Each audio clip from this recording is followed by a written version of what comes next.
pacíficas. Elas são bárbaras, primitivas e agressivas na medida em que elas são primitivas, do ponto de vista intelectual, do ponto de vista das suas relações. Quer ver só, por exemplo, só para dar um exemplo prático disso daí. Vamos colocar aí 200 anos atrás, nós tínhamos a escravidão.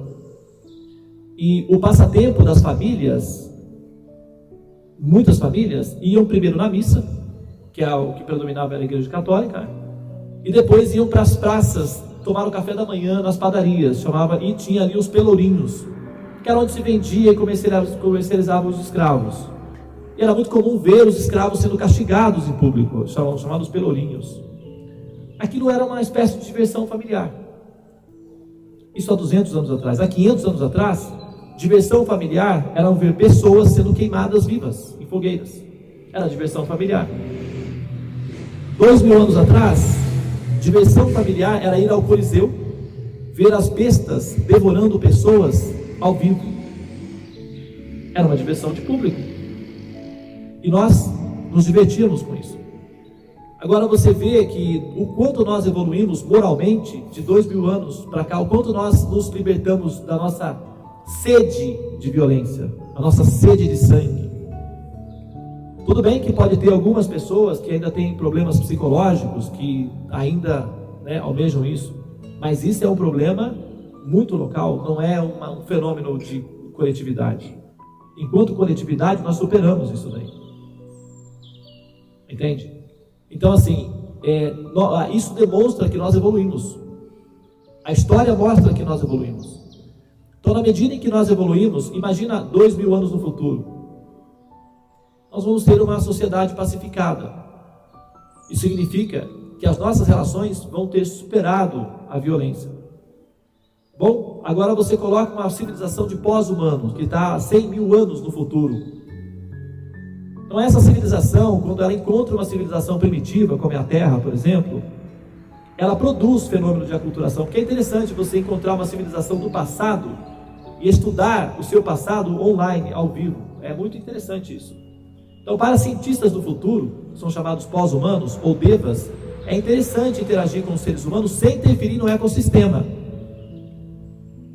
E ao mesmo tempo dando algum tipo de tecnologia para emancipar esse nativo local, dando melhores condições de vida. Então isso é o que os devas fazem. Isso é civilização védica. É um fenômeno de aculturação que vem de fora e é introduzido na humanidade para o benefício do nativo local, chamado humano, para que ele entenda o que está acontecendo e eventualmente transcenda a essa condição de ignorância e assuma uma posição superior, que é o destino da alma. Então os textos não vão tratar dos assuntos de maneira retrógrada, eles sempre vão mencionar o futuro. Hoje, por exemplo, dá para entender claramente o fato de que o corpo é uma simulação de realidade, ou uma ilusão, como Krishna diz no Bhagavad Gita. Aquele que acredita que faz alguma coisa está em plena ilusão. Tudo é feito pelos 3 modos da natureza material. A alma apenas absorve, observa e desfruta. Tudo mais é realizado pelos 3 modos da natureza material. E aquele que é um homem sábio entende plenamente o que eu estou dizendo. Então, como é que você vai entender uma coisa dessa? Que tudo é feito pela natureza, que você não faz nada, que você é apenas o observador, o desfrutador. Se não entender o funcionamento da tecnologia, de como o universo é construído, você fica nós só podemos rezar, que é o campo da religião.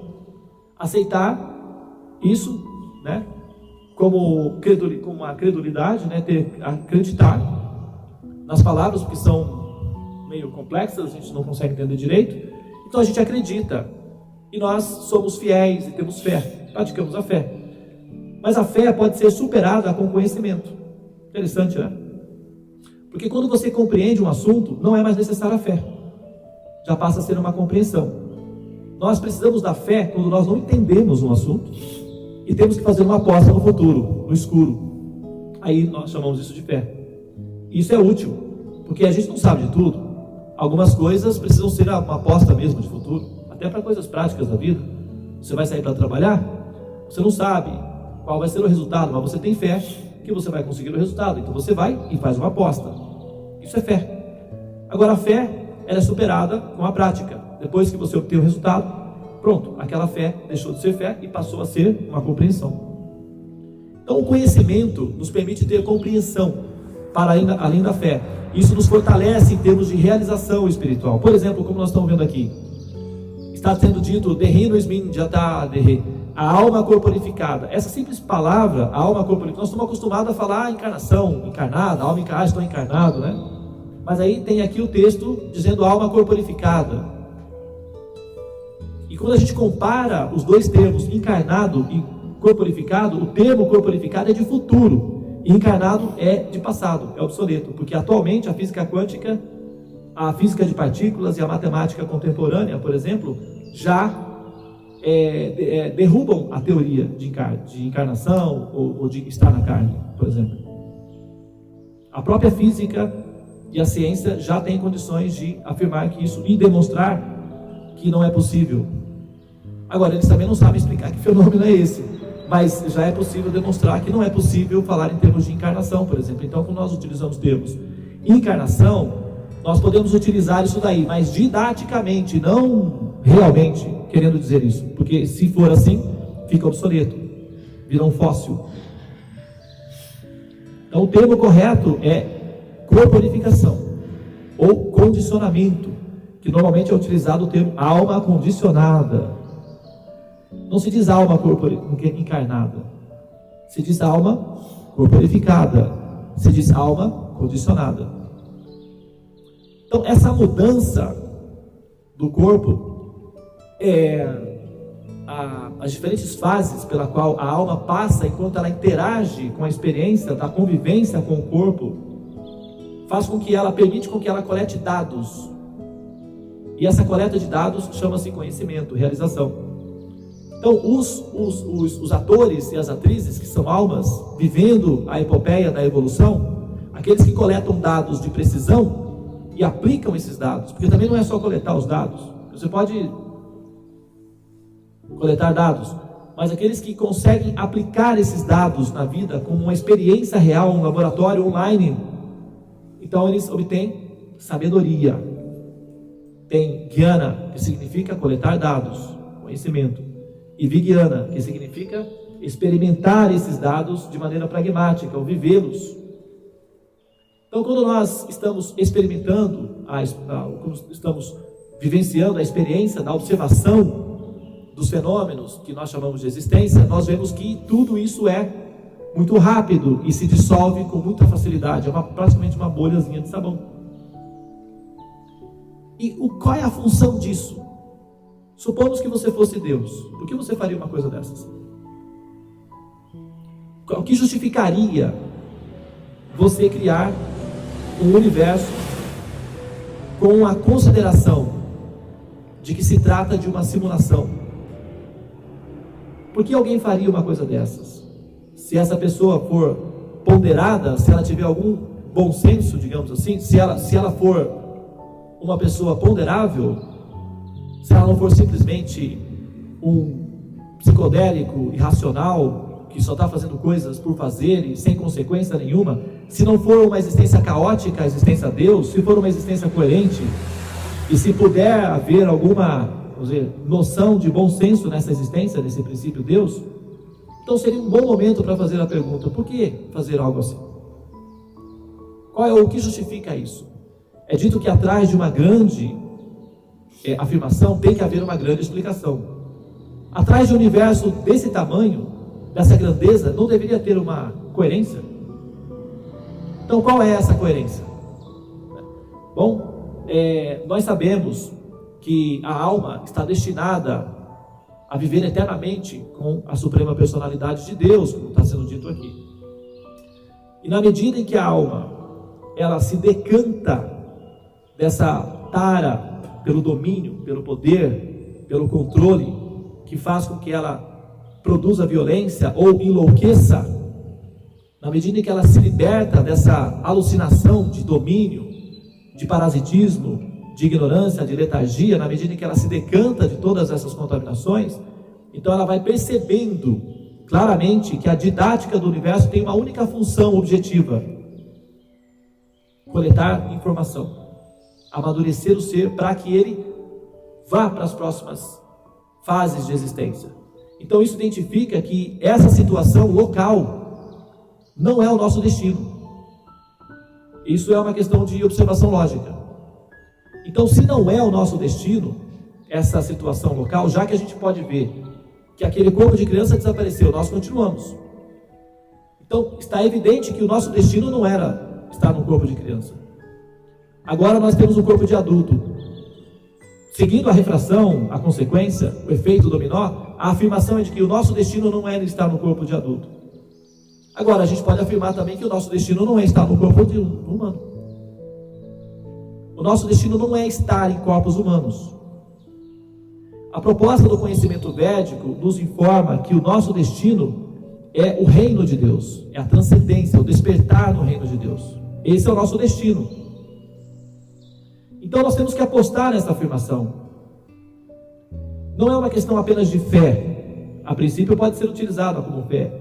Porém, os dados de observação nos mostram que isso é coerente. Porque, veja bem, um bebê no útero, ele não tem noção nenhuma de que existe uma realidade fora do útero.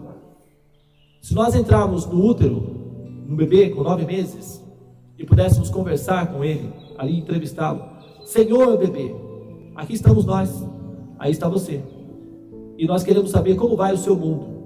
Ah, vai muito bem, obrigado. Venha cá, você gostaria de sair e, nadar no rio, quem sabe pular de asa delta, ou até tomar um sorvete na beira da praia? Então todas essas informações são alienígenas para o bebê. Você vai parecer um alienígena. Você vai parecer alguém totalmente irreal.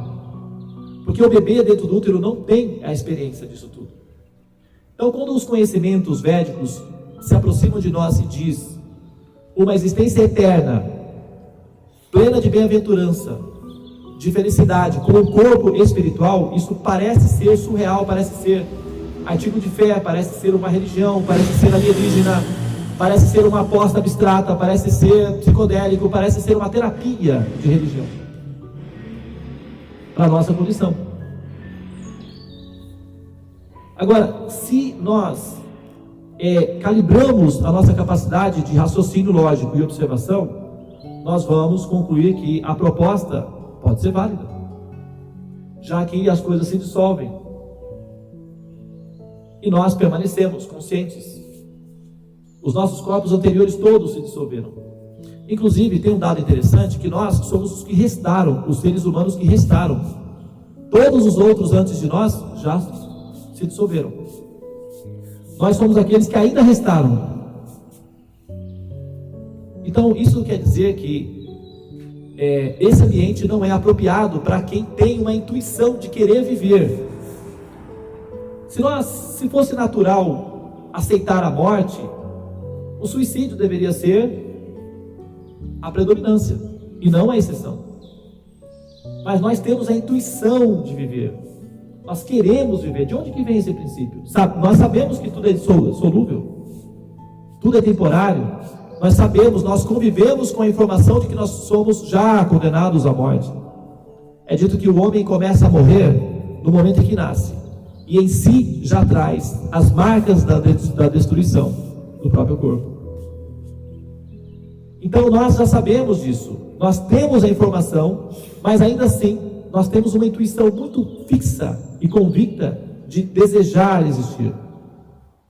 Isso é uma demonstração clara de que esse princípio, simplesmente por ele ser possível, é porque ele existe como possibilidade, pelo menos como possibilidade.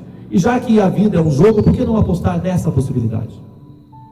Já que nós vivemos intuitivamente sobre essa possibilidade, por que não admitir essa possibilidade de uma vez por todas? Entende?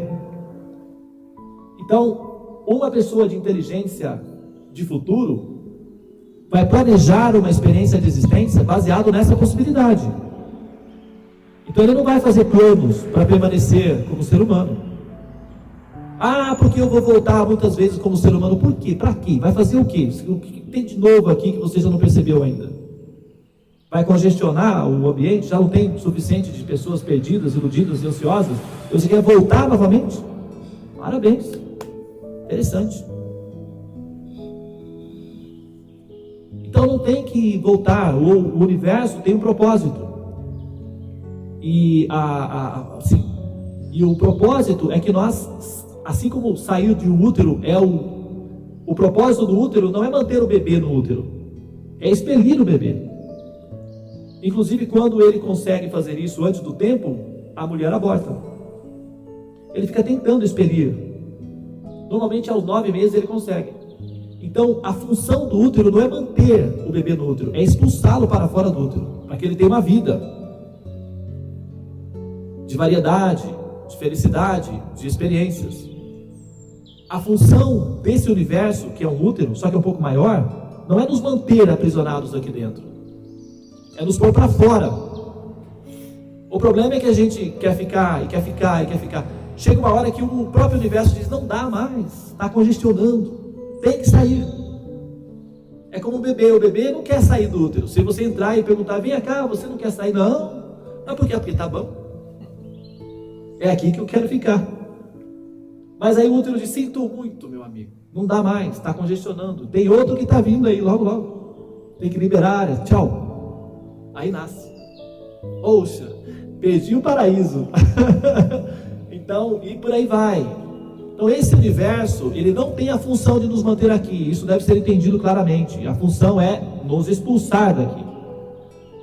E se nós entendemos o jogo, como ele funciona, vai ser mais fácil esse nascimento, esse despertar, digamos assim. E na medida em que nós insistimos em lutar contra a lei natural da criação do universo, isso nos produz sofrimentos. Nós temos que entender a inteligência da criação. Entender a inteligência da criação, nós entendemos a inteligência do Criador. E isso nos torna unificados com o Criador. Isso significa inteligência suprema.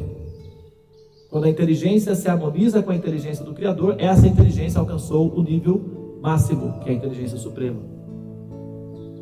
Muito bem, nós não somos tão experientes assim. Felizmente nós temos as escrituras védicas que nos permite melhorar a nossa capacidade de inteligência e ver com as lentes disponibilizadas nesses textos. Por isso que quando eu convidei vocês para entoar o sânscrito, não foi apenas para fazer a prática da religião. Isso tem uma função, ele purifica o sistema neurológico, ele calibra o sistema neurológico e melhora a sua capacidade de entender o sentido da existência. Tem uma função. Ele purifica o ser. Tá bom? Muito bem, então, eu acho que, eu cumpri aqui o meu Dharma nesse momento. Se tiverem alguma pergunta para fazer, inclusive o pessoal também aí, quiserem abrir o microfone e fazer alguma pergunta, se tiverem alguma pergunta para fazer, assim, temos aí mais 10 minutinhos disponível, tá?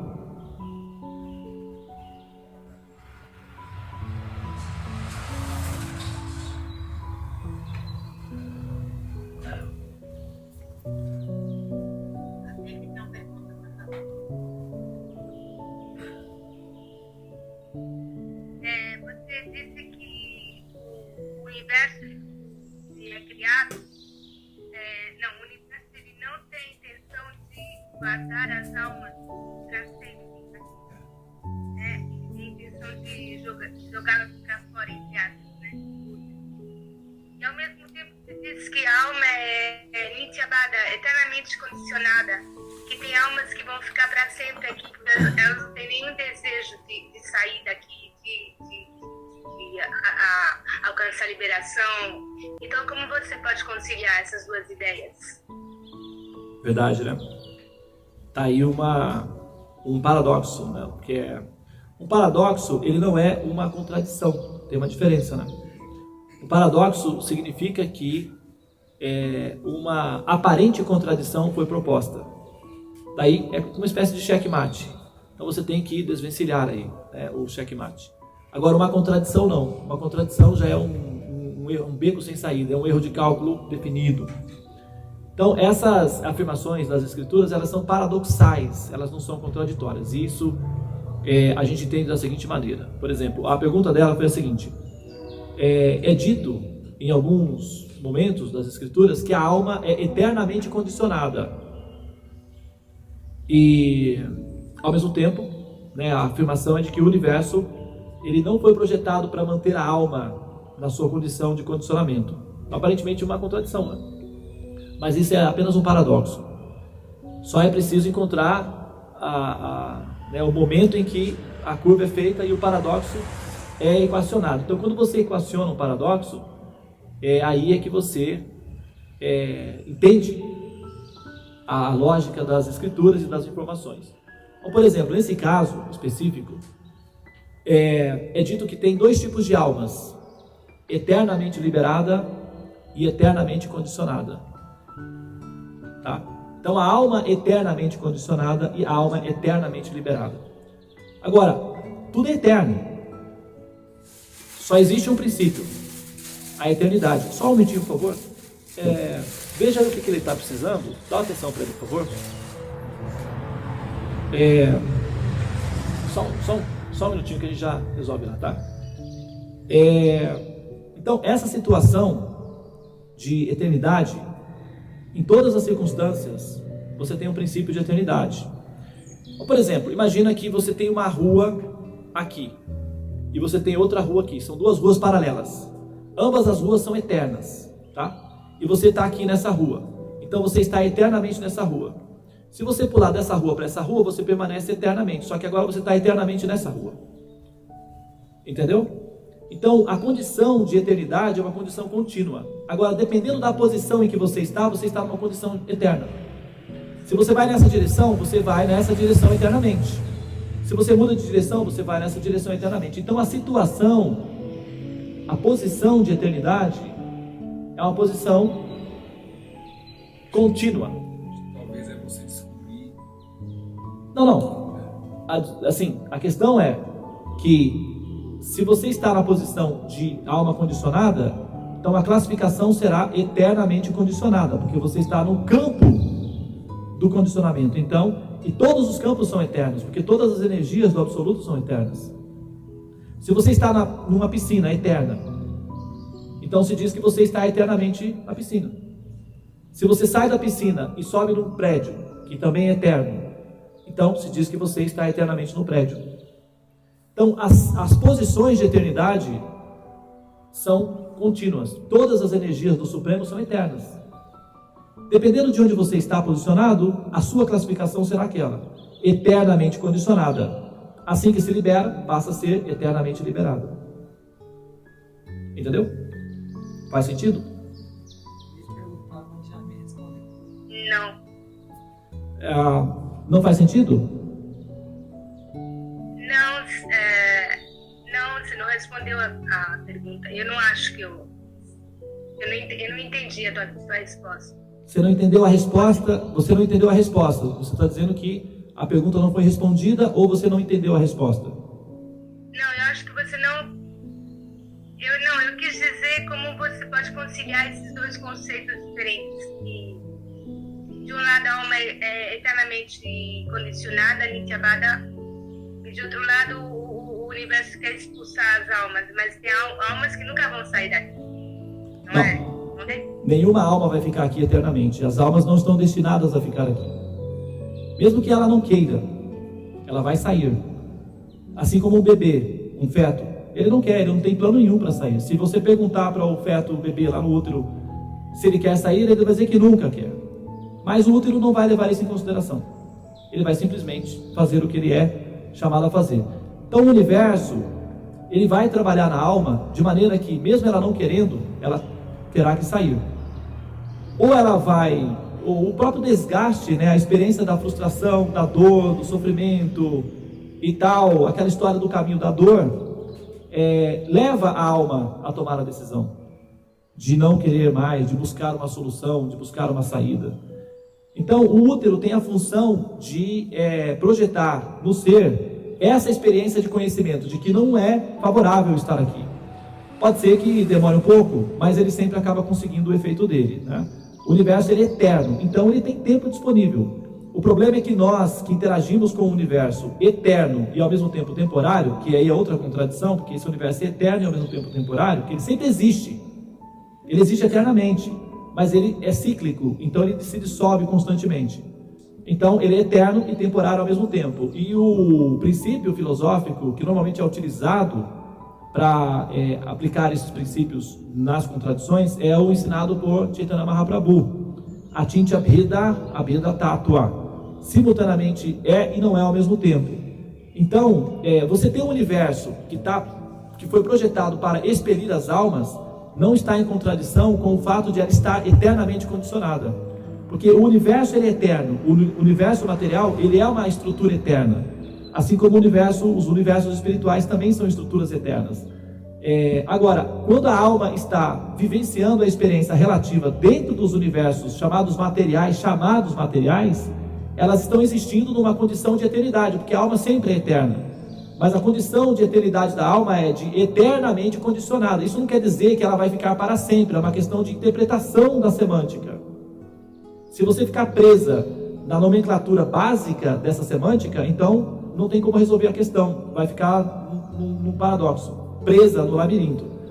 Mas se fizer a reinterpretação do conceito de que o fato de o universo ser eterno, não necessariamente significa que a alma deverá permanecer eternamente.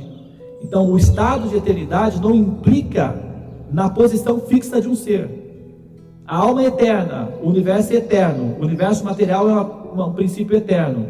Mas isso não quer dizer que a alma deverá permanecer aqui eternamente, mesmo que ela queira permanecer aqui eternamente, esse não é o destino da alma, então ela não ficará. Ela será lapidada para mudar de opinião, ou mesmo a experiência da existência vai produzir essa alternância de opinião. Então, quando a alma, ela então transcende o condicionamento material, que aí se diz que ela está eternamente condicionada, quando ela transcende essa situação de ser uma alma eternamente condicionada, ela passa a ser uma alma eternamente liberada. Ela continua sendo eterna, ela só era eterna numa condição de condicionada. Ela continua sendo eterna, só que agora numa condição de liberada. Essa é uma situação que é assim, você só precisa, tem necessariamente que ampliar o conceito do princípio da eternidade. Porque quando a gente pensa eternamente condicionada, pronto, a gente já para por aí. Quer dizer, preto no branco e pronto. Mas às vezes nem é sempre assim o preto no branco, né? Às vezes é o preto misturado com o branco, é o café com leite. Às vezes menos com menos dá mais, às vezes mais com mais dá menos. É meio paradoxal, é meio sinuoso. Então a gente tem que olhar, né, de uma maneira mais flexível para poder entender a coisa lá na frente, senão a gente fica realmente preso na ideia, no conceito. E eu sei que muitas pessoas ficam presas na ideia do conceito de que a alma é eternamente condicionada. Então, qual é a função da liberação? Qual é a função das escrituras, dos mestres, de todo esse esforço de liberar a alma, se a alma é eternamente condicionada? Se ela está destinada a ser eternamente condicionada, qual é a função de tudo isso? Seria aqui uma terapia ocupacional apenas? Aí, já como é que fica, entendeu? Não, tem uma função, liberar a alma. E o estado de liberação produz o estado de eternidade na condição de eternamente liberada, ou nitya siddhas, ou eternamente perfeitas. Tá, obrigada. Sim. Ok? A Vrajana também levantou a mão. Jai Hare Krishna. Pegando ainda esse gancho aí da eternidade, condicionada ou não, a gente pode pensar acho que é o Garbhodakashai Vishnu, né, que disse que ao ele respirar, surgem os universos, tá, os planetas, todo esse sistema, e quando ele inspira, tudo, ele inala tudo, né, quer dizer, tudo se dissolve.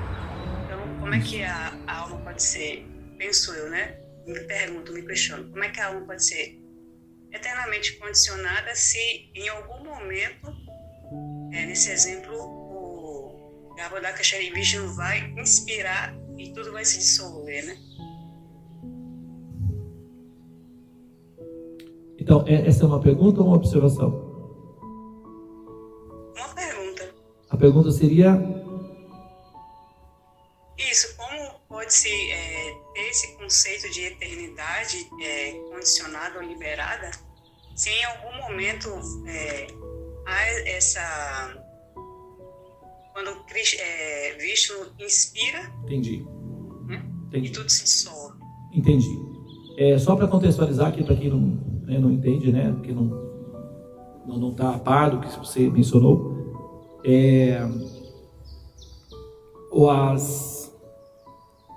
os Vedas, os Puranas principalmente, eles descrevem o processo da criação universal. Inclusive, isso está de acordo com a teoria de um filósofo contemporâneo, matemático, chamado Penrose. Não sei se vocês já ouviram falar nele. Ele dá uma alternativa para a explicação da teoria do Big Bang. Então, na teoria do Penrose, é exatamente a mesma teoria explicada nos Vedas. O professor Carl Sagan também admitiu isso daí, certa ocasião, no documentário que ele fez, Cosmos. Ele afirmou ali que se tem uma escritura religiosa nesse planeta que se aproxima das observações cosmológicas, são os Vedas. A única. Ele próprio falou isso, está documentado isso daí. Não estou falando para, fazer apologia, não. Está lá, inclusive. Ele afirmou isso daí.